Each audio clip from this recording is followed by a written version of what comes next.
Kung minsan akala natin nang dyan na yung taong papalita at magpupuno sa kung anuman ang kulang sa buhay natin pero sa huli, hindi pa rin pala siya ang tamang tao para sa atin. Ako nga pala si Reggie, 39 years old, nakatira sa Quezon City at isang listener. Aaminin ko, ngayon pa lang ako nakakapakinig ng mga kwento sa Rage program na ito.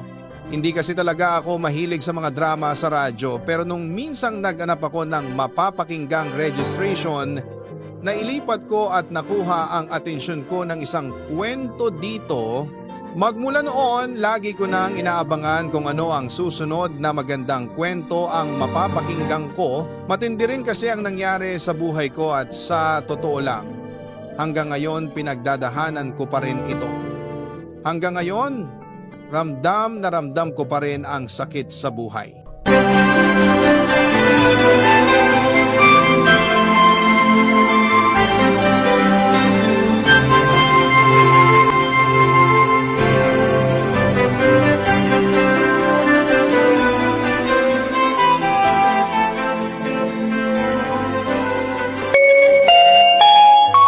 Paging Dr. Di Pasupil, Dr. Di Pasupil, please proceed to the emergency room.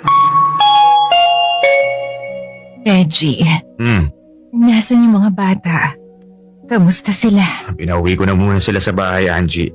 May mga pasok pa sila bukas eh. Mabuti naman.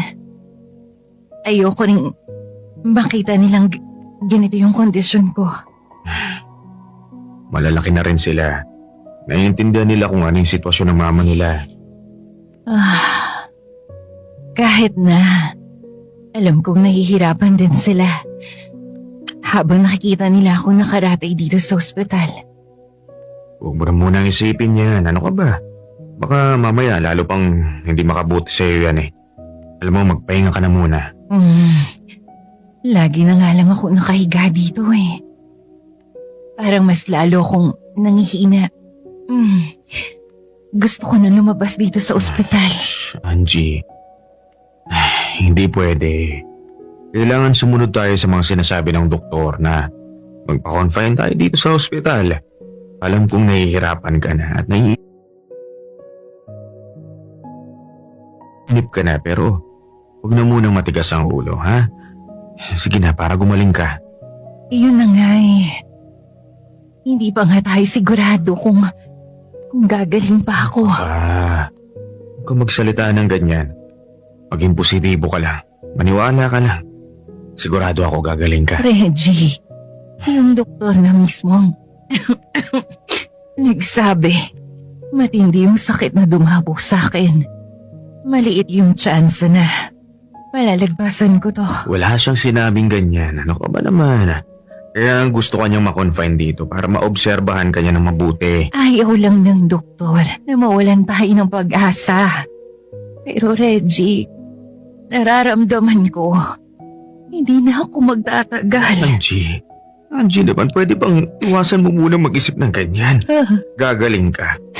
Haba pa ang buhay mo. Kailangan ka namin ng mga anak mo eh. Mahal na mahal ko kayo ng mga anak ko. Pero hindi natin masabi kung ano yung mga pwedeng mangyari. Walang masamang mangyayari sa'yo. Gagawin ko ang lahat, ha? Gagawin ko ang lahat para gumaling ka. Kahit gaano pa kalaki yung halagang kailangan kong gastusin. Maglalabas ako ng pera para lang mailigtas kita. Reggie, makinig ka sa akin. Kung sakali mang wala ng pag-asa para gumaling ako, huwag na huwag mong pababayaan ang mga bata. Ano wala ng pag-asa? Ano ka ba? Laging may pag-asa. Huwag kang susuko. Makinig ka muna sa akin. Alam kong gusto mo lang na maging positibo.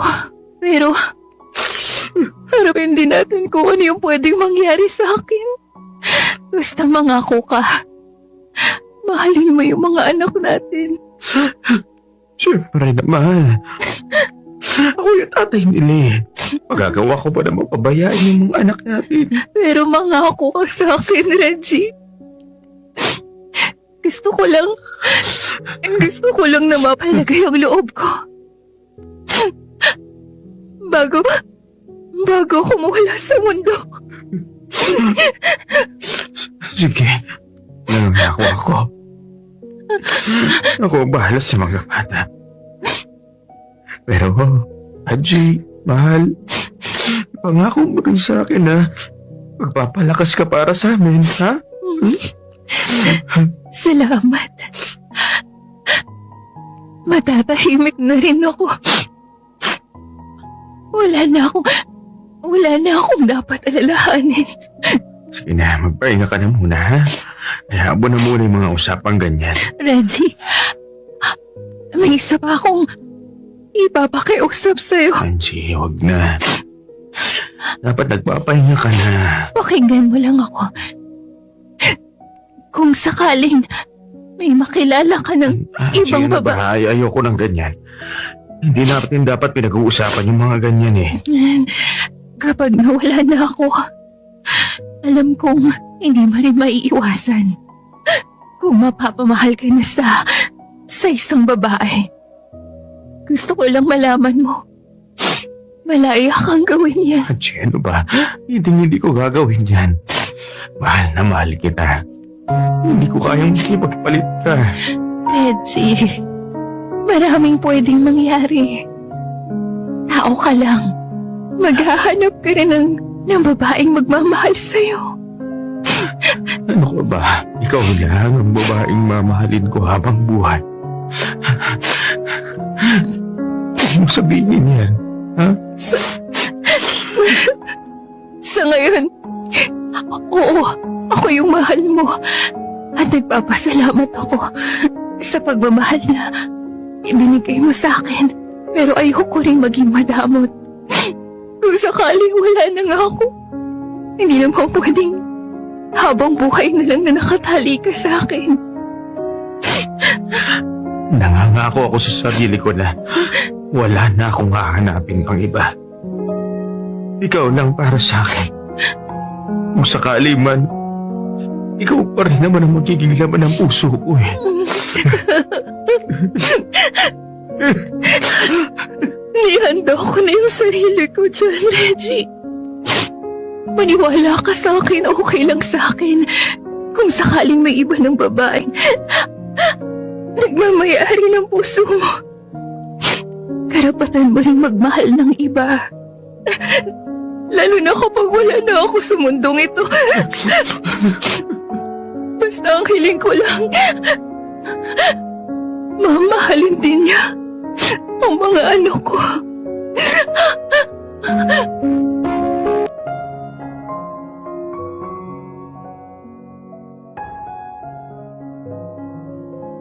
Hindi rin nagtagal, hindi na rin nakaya ng labanan ni Angie ang sakit niya at dulo niya na siyang kinuha sa amin ng may kapala.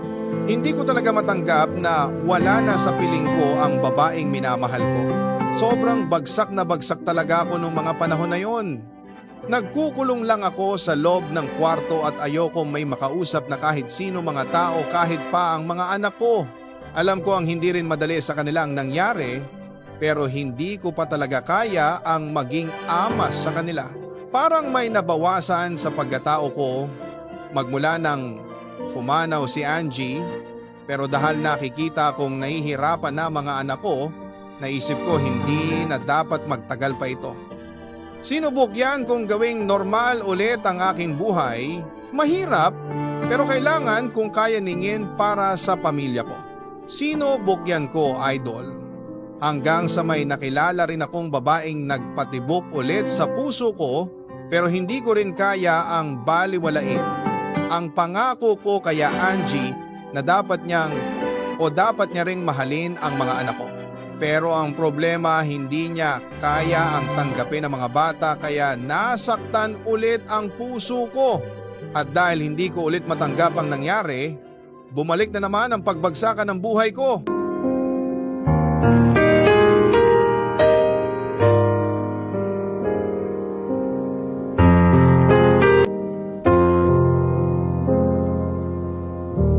Ano namang ginagawa mo dito? Alam mo, istorbo ko sa pagtulog ko eh. Pasensya ka na pare, nangungumusta lang naman ako eh. Baka kung ano na yung nangyayari sa'yo dito. Sus, okay lang ako, Bill. Hindi mo ko kailangang dalawin dito sa bahay. Talaga bang okay ka lang, Reggie? Tingnan mo nga yung sarili mo. Parang ilang araw ka nang hindi naliligo. Uy. Abi ka naman. Ano ba? Wala kang pakialam dun, pare. Hindi lang yun. Nangangamoy pa dito sa loob ng kwarto mo. Ang dami ko pang nakikitang lata ng beer dito. Naglilinis ka ba dito? Alam mo kung ano yung problema ko sa'yo. Ang dami mong napapansin. Pati yung kwarto ng ibang tao kung ano-anong sinasabi mo eh. Sinasabi ko lang kung ano yung nakikita ko. Pare, malala na tong nangyayari sa'yo. Oh. Ayusin mo naman yung sarili mo. Ano ba? Sino ba nagpapasok sa'yo dito? Yung panganay mo. Tigis talaga ng ulo ng batang yan, oh. Pinagsabihan ko na nga siya na huwag magpapapasok ng kung sino-sino dito sa bahay eh. Huwag ka naman ganyan, Reggie. Kaibigan mo lang yung nag-aalala sa kalagayan mo. Hindi ko kailangan na pag-aalala mo. Pabayaan nyo na nga ako. Wala rin naman kayong magagawa eh. Hindi nyo naman mababalik si Angie. Pero hindi pa naman katapusan ng mundo para sa'yo, Pwes, pare. para sa akin. Tapos na. Nagunaw na yung mundo ko simula na mawala yung asawa ko.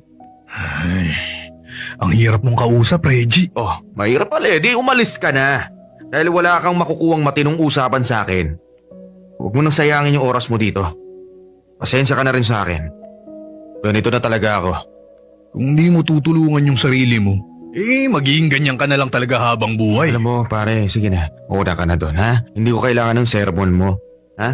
Di ba sinabi ko naman sa'yo, umalis ka na? Bakit ba nandito ka pa rin? Sandali lang. Bago mo ako paalisin, may itatanong lang sana ako sa'yo, okay? Ano nang nangyari sa inyo ni Maribel? Alam mo, dami mo tinatanong. Ang hilip mo mangialam ng buhay ng ibang tao, no? Nagtatanong lang naman ako. Kasi kung hindi ako nagkakamali, nung nagkamabutihan na kayo, nagiging okay ka na eh. Tapos, biglang balik ka na naman sa ganyan. Ayoko na siya pag-usapan, pare. Reggie, tatapatin kita ha. Iniintindi ko yung sitwasyon mo. Pero sa totoo lang, napipikon na rin ako sa iyo eh. Ayos ah. Ikaw pa yung may ganang mapikon sa akin dyan. Oy, baka nakakalimutan mo. Nandito ka sa pamamahay ko. Minaon ka lang. Nagmamalasakit lang ako sa iyo. Ngayon, kung gusto mong maubusan ng mga kaibigang nag-aalala sa iyo, di sige. Taboy mo na ako.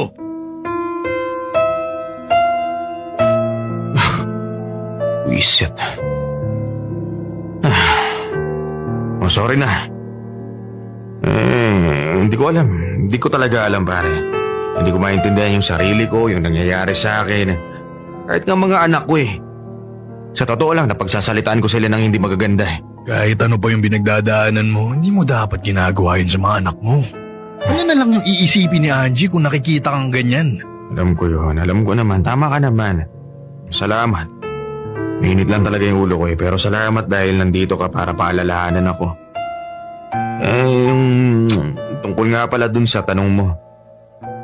Wala eh. Ayaw ni Maribel sa mga anak ko. Ako lang daw yung kaya niyang tanggapin sa buhay niya. Kaya naman pala, syempre hindi naman po pwede yun. Diba? Alam mo naman ako, nangako ako kay Angie. Magmamahal ako ulit. Dapat tanggap niya at mamahalin din niya yung mga anak ko. Kaya lang, problema sa'yo eh. Kapag wala ang relasyon, bumabagsak yung mundo mo. Parang di ka mabubuhay kung walang babae nagpapasaya sa'yo eh. Huwag kang ganyan pare. Ayusin mo yung sarili mo. Anong magagawa ko? Tol, simula nung mawala sa akin si Angie, wala na rin akong magawa eh. Nagkakaganito na nga ako. Ito Reggie, hindi ko alam kung makakatulong to sa'yo, pero may bibigay akong app sa'yo, ha? Kung saan pwede kang makakilala ng iba't ibang mga tao. Baka kailangan mo lang na may makausap ka at maglibang. Pare, huwag kang mag-alala. Makakabaon ka rin, ha?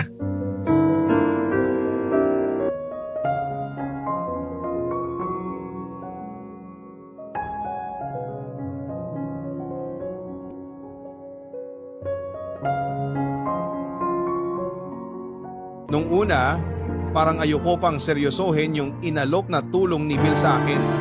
Hindi naman talaga makakatulong sa akin yun eh. Ano bang magagawa ng app na yan para sa akin? Siguro, may makakasalamuha lang ako ibang mga tao sa mundo ng internet at para sa akin, napakababao lang na bagay na yan. Iba pa rin ang pagkakaroon ng relasyon sa totoo ng mundo kung saan makakasalamuha mo ng personal ang isang tao. Pero dahil naboboryong na rin ako, sinubukan ko na rin gawin yung alok sa akin ng kaibigan ko. Hanggang sa nakita ko na lang ang sarili kong nag-enjoy na ako sa paggamit ng app na ito. Kahit papaano, nakakalimutan ko ang mga lungkot at sakit na nararamdaman ko. Iba rin siguro talaga na may nakakausap kang iba't ibang mga tao. Parang naging therapy na ito na nakagamot sa akin hanggang sa paunti-unti bumabalik na ulit sa pagiging normal ang buhay ko. Nakabalik na ako sa trabaho at nag-agampanan ko na ulit ng mabuti ang pagiging ama sa pamilya ko. Malaki ang pasasalamat ko sa isang taong nagbigay sigla ulit sa buhay ko. Nakilala ko rin siya online at dumating nga ang araw ng una naming pagkikita.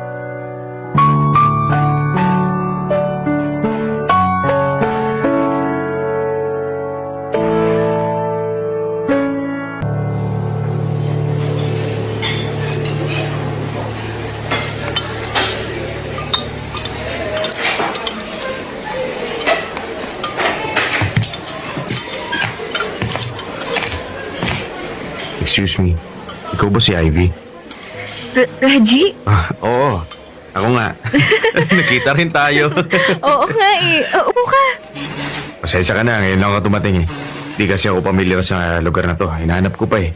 Sorry rin kung ipinilit kong dito tayo magkita. Pero masarap kasi talaga yung mga pagkain dito. Gusto kong matikman mo. Okay lang. Medyo mahirap nga lang hanapin, no? Pero sulit naman. Mukhang maganda naman dito sa lugar na to, eh, no? Sorry na talaga. Pero babawi ako. Dahil nahasal ka kakahanap dito. Ako nang bahala sa pagkain natin. Ivy, wag na. Hindi mo naman kailangan gawin yun eh. Ako nang bahala dyan. Ako yung lalaki. Alam ko namang nagpapaka-gentleman ka. Pero sige na. Pagbigyan mo na ako. Sa susunod, edi ikaw naman. Oh, sige. Yung sabi mo eh, kapag pinipilit ako ng babae eh. Alam mo, hindi naman ako talaga makatanggi. Sus, ikaw talaga? Kahit sa chat, ganyan ka rin eh. Nagugutom ka na ba? Gusto mo bang umorder na ako? Okay lang ba na wag na muna? Mas gusto ko sana makapag-usap muna tayo eh, kung okay lang naman sa'yo, ha? Sige. Hindi pa naman ako nagugutom eh. O ano, kamusta na bang buhay-buhay natin? Eto.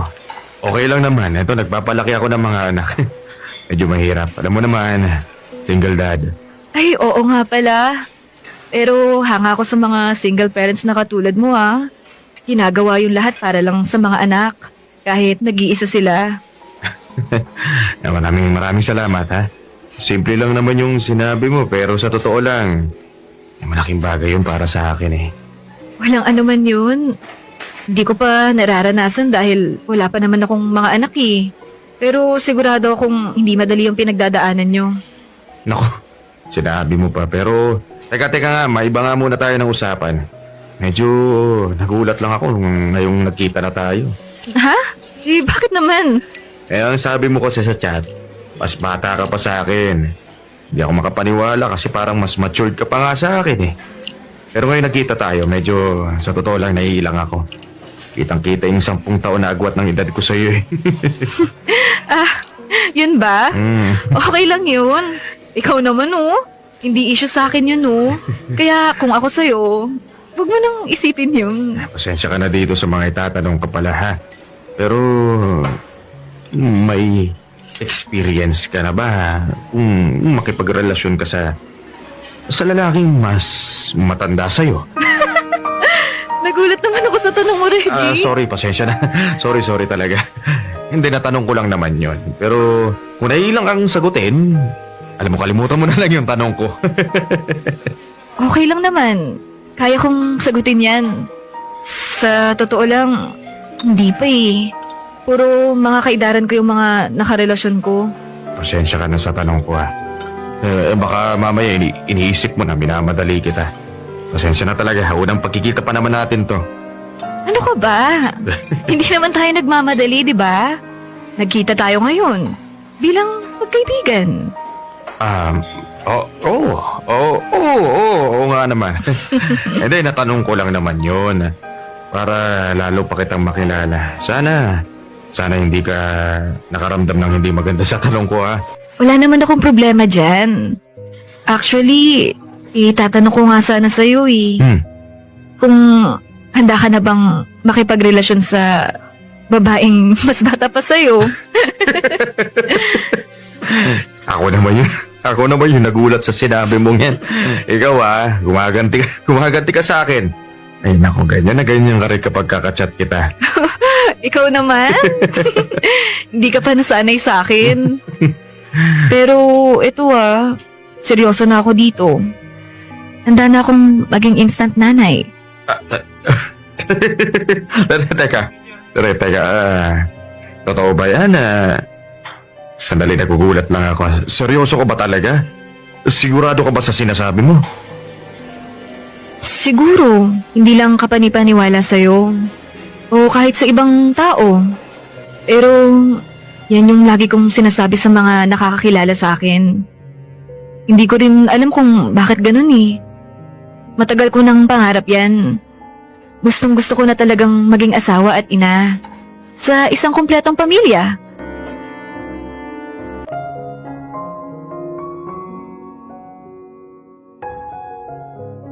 Sa lahat ng mga bagay nakachat ko online, si ID talaga ang nakapungha ng atensyon ko. Siguro dahil may kung anong kakabasa niya, hindi ko may baliwag-wagag para ibayo bang tingin niya sa mundo. Kung kaya lalo ako naging interesado sa kanya, hindi ko nga lang aakalain na sa unang personal na pagkikita namin, aaminin niya sa akin na handa na siyang maging ina. Kung sa bagay, baka nagugulat lang ako dahil mas bata pa rin ang tingin ko sa kanya at hindi ko naiisip na sa tamang edad lang naman siya kung sakaling matupad niya ang pinapangarap niya. Hindi naman sa pagmamadali, pero paunti-unti aaminin ko na uhulog na rin ang aking loob pagdating sa kanya. Ngayon na lang ulit tumibok ng ganito ang puso ko. Kung magmamahal ulit ako, walang dudang ang isang tulad ni Ivy ang babaeng hinahanap-hanap ko.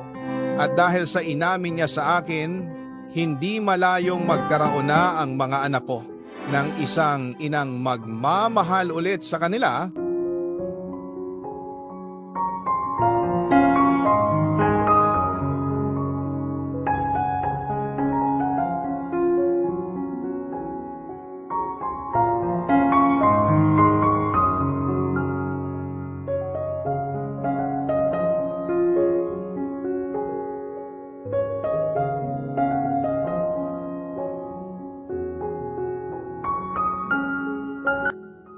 Habang tumatagal, ang pagkakaibigan namin ni Ivy, lalo pa naming nararamdamang nauhulog na ang loob namin sa isa't isa. Hindi ko na inisip ang agwat ng edad namin. Ang mahalaga para sa akin noong mga panahong yun, huwag na siyang mawala sa akin. Kaya hindi ko na sinayang ang pagkakataon. Inamin ko na sa kanya kung ano ang totoong nararamdaman ko sa kanya. At hindi na rin ako nahirapan dahil sinuklian naman niya ito ng matamis niyang oo. Ngayon na lang ulit ako naging ganong kaligaya ulit magmula nang mawala si Angie sa buhay ko. Mabait at mapagmahal si Ivy hindi lang sa akin, kung hindi pati na rin sa mga anak ko. Masaya ako na mukha namang nagkakasundo sila at hindi ko na kailangan pang ipilit na tanggapin siya ng mga bata. Mukhang ang tadhana na ang nagsasabing kaya ko nakilala si Ivy dahil siya na talaga ang magiging bagong ilaw ng tahanan para sa pamilya ko.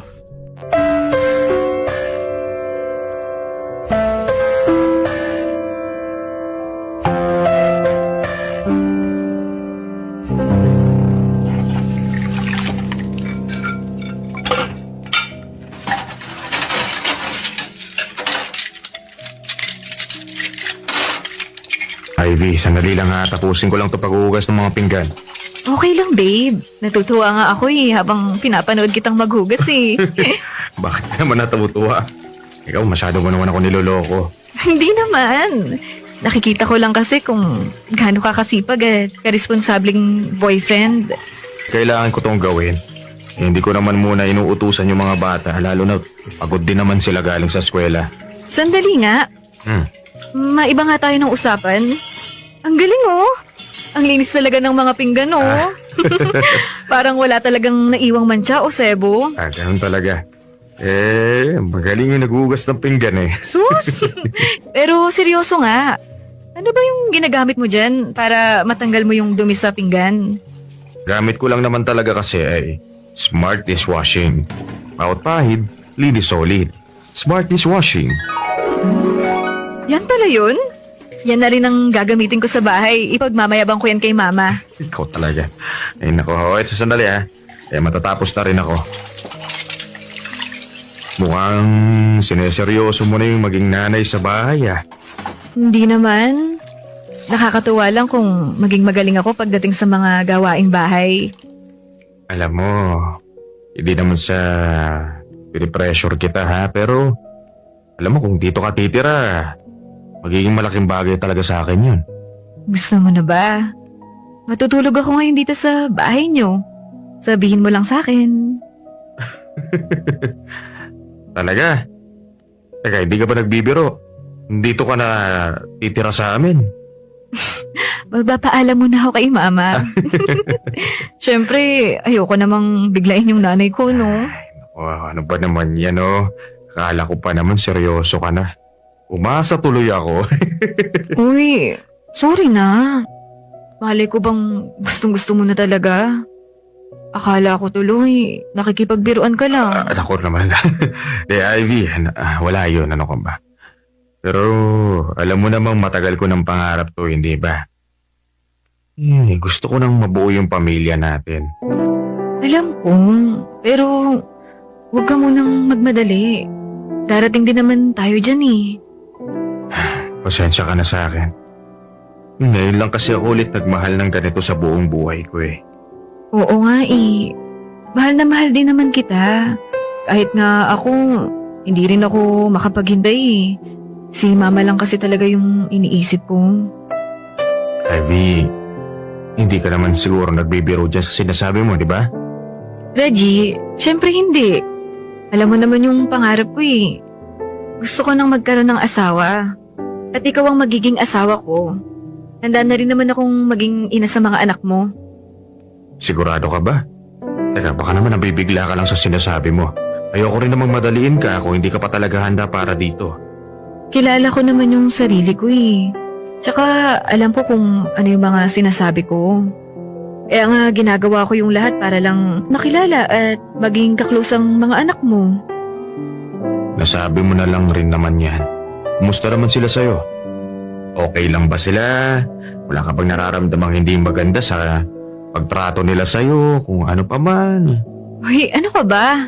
Okay kami ng mga anak mo, no? Mabuti na kasing sinisigurado ko na magkakasundo talaga kayo. Lalo na ikaw, babaeng mahal ko at syempre yung mga anak ko. Baka kasi hindi ko lang napapansin, nagkakaproblema na pala. Wala nga problema pagdating sa amin ng mga anak mo. Kaya nga, huwag kang mag-alala dyan, no? Mabuti naman kung gano'n. Ayoko lang na merong pang isipin pagdating dyan. Ang gusto ko lang, magkakasundo kayo ng mga anak ko. Handa na nga akong magpakasal sa'yo eh. Ikaw na lang kaya yung hinihintay ko. Pero, syempre, gusto ko lang ding makasiguro. Pero, hindi ko pa talaga alam kung matatanggap ba ni mama to. Kaya, sana, dahan-dahan lang muna tayo ha. Hintayin din muna natin kung papayag na ba ang nanay ko dito.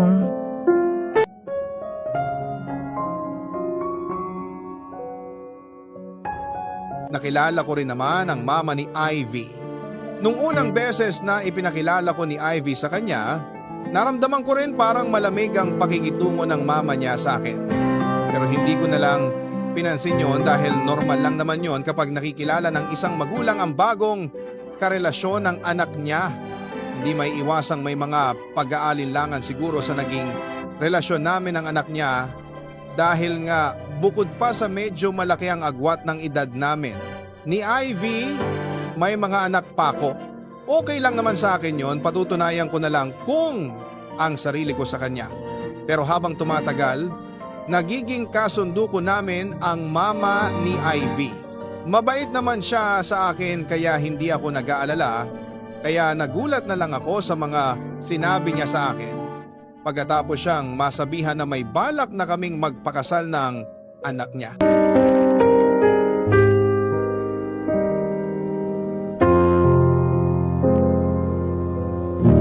Reggie, nasa na ba si Ivy? Ay, tita. Nasa kwarto po, natutulog na. Mukhang napagod kayo sa biyahe ah. Oo nga po eh. Pero maganda na rin po nakapagpahinga na siya. Ako naman po uuwi na rin. Oh, bakit naman? Pagod ka rin sa biyahe. Ayaw mo ba munang magpahinga muna dito? Hindi na po tita. Hinihintay rin po ako ng mga anak ko sa bahay. Pero maraming salamat po Maraming salamat po. Kung sa bagay. Kawawa naman nga yung mga bata at baka kanina pa sila naghihintay sa tatay nila. Oo nga po eh. Sige po tita, mauna na rin po ako. Bukas po kasi may mga pasok din yung anak ko eh. Reggie, bago ka muna umalis, meron sana muna akong gustong sabihin sa'yo. Tita, naku, pasensya na po. Medyo nagmamadali na rin po talaga ako eh. Baka mamay makatulog na yung mga anak ko, wala pa ako sa bahay. Mabilis lang naman to, Reggie. Sorry, pero mahalaga kasi para sa akin tong sasabihin ko sa'yo. Sige po. Mukhang importante po talaga yan. Ano po yung pag-uusapan natin? May problema po ba? Reggie, huwag ka sana magagalit sa sasabihin ko ha. Maniwala ka sana sa akin. Wala akong masamang intensyon para sa inyo ng anak ko. Oo naman po. Teka, ano po bang ibig niyong sabihin, tita?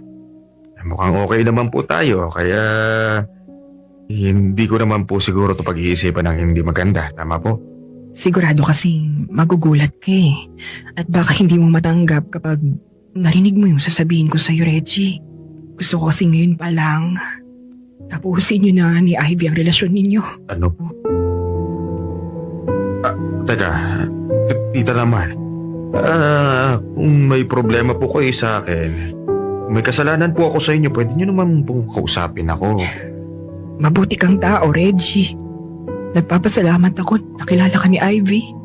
At wala naman akong duda sa pagmamahal mo sa kanya. Kung ganun po, bakit niyo naman po gusto maghiwalay kami? Mahal na mahal ko po ang anak ninyo. Dahil hindi pa siya handa para sa buhay na ibibigay mo sa kanya.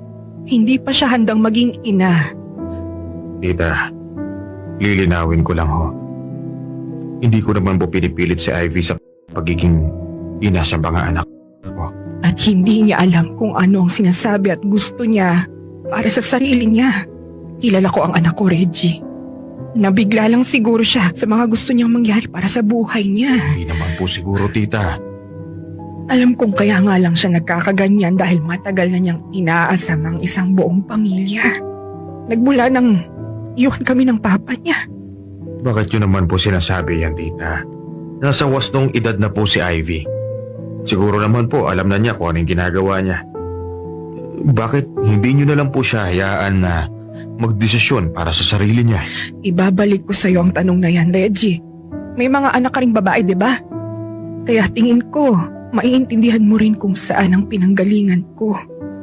Gusto mo bang mapunta at maipit ang anak ko sa isang sitwasyon na hindi niya pinag-isipan ng mabuti? Yun lang din ang ginagawa ko dito, Reggie. Inililigtas ko lang ang anak ko.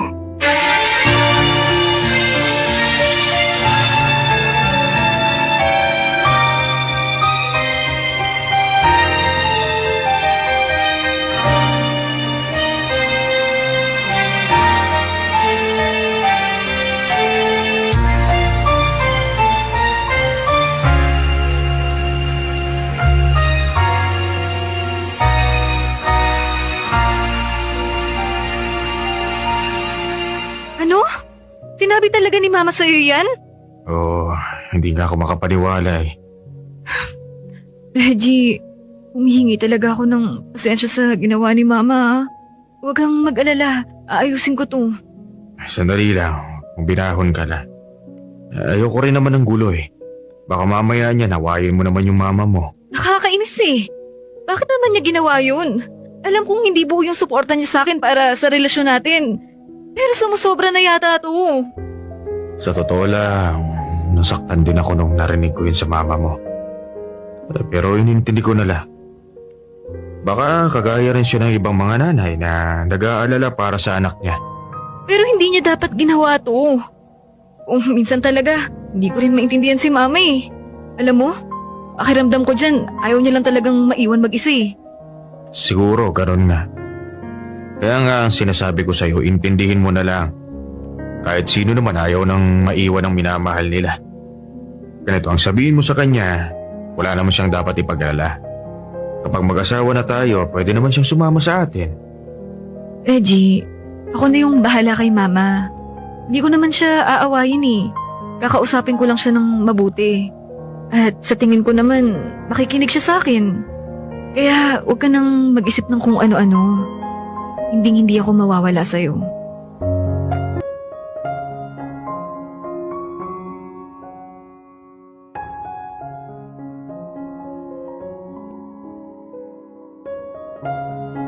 Nagdiwala naman ako sa sinabi ni Ivy na aayusin niya ang problemang ito. Hahayaan ko na lang siya sa diskarte niya at hindi na po masyado makiki. Ilang pa dahil usapan nilang magina ito.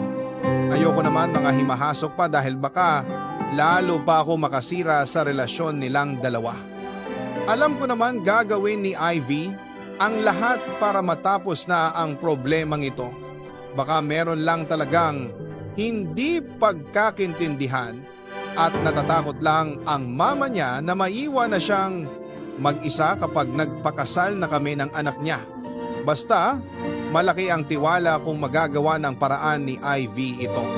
Hanggang sa nagtataka na lang ako dahil magmula nung huling beses na nakapag-usap kami, wala na kung natanggap na tawag o messages man lang mula sa kanya. Sinubukan ko siyang contact-in pero hindi man lang siya sumasagot sa aking. Hindi ba nangyayari ito magmula nang naging magkarelasyon kami? Kahit minsan nagkakatampuhan sumasagot si Ivy sa akin. Hindi ko maintindihan at hindi na maganda ang pakiramdam ko kung bakit nangyayari ito. Kailangan malaman ko ang dahilan kung bakit parang ayaw na ako usapin ng babaeng minamahal ko.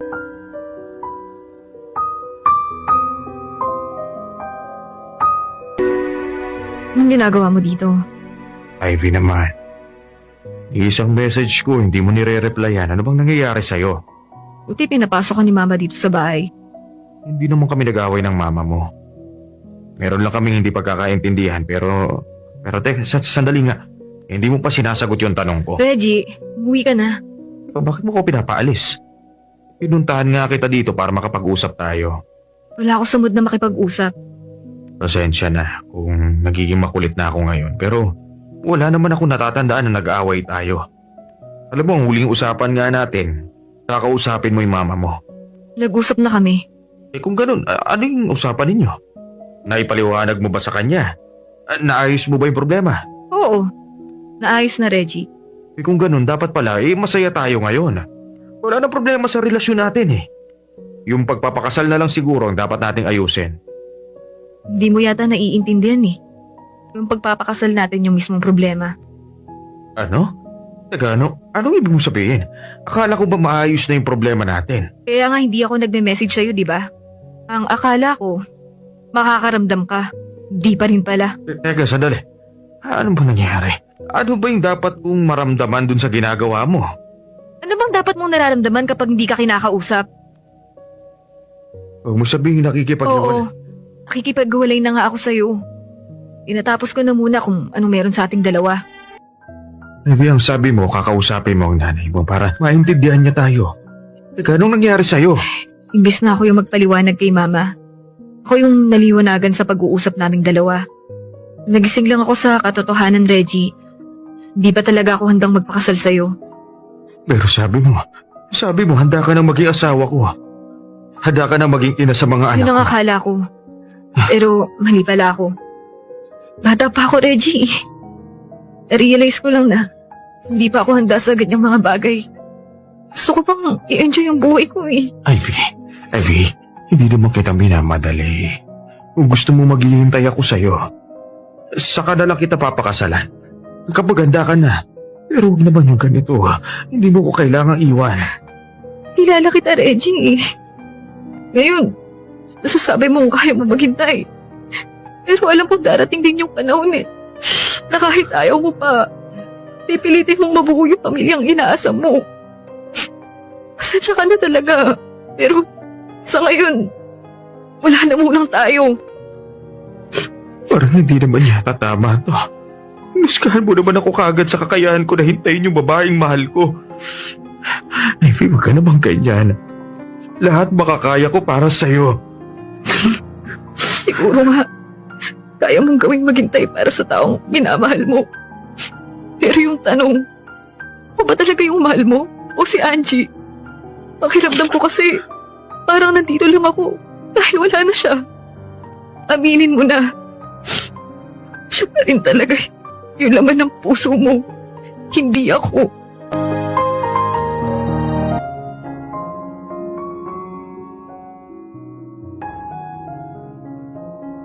Kahit ano pang sabihin ko sa kanya, hindi na nakikinig si Ivy sa akin, nagbibingi-bingihan na siya sa mga pagmamakaawa ko sa kanya na wag niya akong iwan. Hindi ko akalain na ito lang din pala ang kahahantungan ng relasyon naming dalawa. Ang akala ko magkakaroon na ng bagong ilaw ng tahana ng pamilya ko. Pero ipagkakait pa rin pala sa akin ang kaligayahang hinahanap-hanap ko, hindi lang para sa akin, kundi para na rin sa mga anak ko. Sa totoo lang, habang sinusulat ko ang kwentong ito na naman ako may hawak na bote ng ala. At nagkukulong na naman sa kwarto, bagsak na naman ang buhay ko sa mga nangyaring ganito. Kaya naman, sa mga nakakarinig kayo ng aking kwarto, hindi ko alam kung matutulungan nyo ba ako dahil hindi ko alam kung magiging maligaya pa ako. Hindi ko alam kung ano bang nagawa kong kasalanan sa mundo para parusahan ako ng ganito. May isang message nga pala sa akin si Ivy kung saan sinasabi niyang magkaibigan pa rin daw kaming dalawa. Ang sagot ko naman sa kanya, huwag niyo akong ginagawang tanga. Isang malaking pangiinsulto ang ginagawa niya ngayon sa akin. Kung ayaw niyang magpakasal at maging ina ng mga anak ko, umalis na lang siya sa buhay ko. Yun lang naman at maraming salamat sa pagkakataong maibahagi ko sa inyo ang aking kwarto. Hanggang dito na lang muna. Reggie, mga kaibigan, bago tayo magtapos ngayong gabi, gusto ko munang kausapin kayo. Hindi bilang narrator, kundi bilang isang taong katulad nyo na minsan ding napagod, nasaktan, nagmahal, nagkamali at patuloy pa ring lumalaban sa buhay. Sa dami ng kwentong naririnig natin dito gabi-gabi, hindi ba't may mga sandaling parang may kapareho sa atin? May mga tagpong biglang tumatama, mga salitang hindi natin inasahang mapapakinggan, pero yun pala ang matagal na nating iniiwasang maramdaman. Kung ngayong gabi ay may parte ng kwento na parang ikaw o parang taong kilala mo o parang sakit na tinago mo, hayaan mong sabihin ko ito, hindi ka nag-iisa kahit gaano kabigat, kahit gaano nakakapagod. Alam kong may mga gabi na sa ngiti mo, nakatago ang lungkot na hindi mo masabi kahit kanino. May mga umagang gigising ka na parang paulit-ulit ang laban at may mga hapon na iisipin mo kung bakit kailangan pang masaktan ang mga taong marunong magmahal. Pero kaibigan, ang kwentong narinig natin ngayong gabi, tulad ng lahat ng kwento rito, ay hindi lang tungkol sa pagkakamali, tukso o paghihiganti. Hindi lang ito tungkol sa taong nanakit o sa taong iniwan. Ang kwento natin ngayong gabi at sa bawat gabing nandito ka ay tungkol sa katotohanang tayong lahat ay may kanya-kanyang sugat na kahit hindi natin ipinapakita ay may silbi, may aral, may dahilan. May mga lihim na hindi nasabi, may mga pangako na hindi tinupad, may mga pagmamahal na hindi nasuklian, at may mga taong sumuko bago pa natin maintindihan kung bakit nila ginawa Pero hindi ibig sabihin tapos na ang lahat. Dahil sa bawat dulo ng kwento, may isang taong natuto, may isang pusong nagbago, at may isang buhay na umusad kahit sugatan. At kung ikaw man ay napagod o nasaktan o naligaw o nahulog sa maling tao o nagmahal ng hindi dapat, hindi ka masamang tao dahil doon. Isa ka lang sa milyon-milyong taong naghahanap ng pagmamahal sa mundong madalas manakit at kung minsan, hindi kailangan ng hustisya o paliwanag. Kailangan lang ng katahimikan para makapagpahinga ang puso. Kaya kung hindi man maganda ang araw mo ngayon, o mabigat ang linggong dumaan, o may iniiyakan kang hindi alam ng kahit sino, gusto kong malaman mo na may bukas na darating na mas magaan, mas maliwanag, at mas naaayon para sa iyo. At kahit hindi mo paramdam ngayon, darating yon. Dahil lahat ng sugat, may panahon ng paghilom. Lahat ng mali, may araw ng pagtutuwid. At lahat ng pusong nabasag, may paraan para mabuo muli. Mga kaibigan, salamat sa pakikinig, sa pagbabahagi ng oras, at sa pagpayag na samahan ko kayo sa mga kwentong minsan mas masakit pa sa totoong buhay. Bawat gabing nandito ka, huwag mong kalimutang may natututunan ka rin. At baka sa susunod na episode, hindi lang kwento ng iba ang pakinggan mo, kundi kwento mo rin o ang sagot sa tanong na matagal mo nang hindi masabi kahit sa sarili mo. Magpahinga ka na, mag-ingat ka. At sana, sa gitna ng lahat ng sakit at gulo, huwag mong kalimutang mahalin ang sarili mo. Hanggang sa susunod na gabi, dito lang tayo muli magkikita sa mga kwento ng pag-ibig, pag-asa at ng tunay na buhay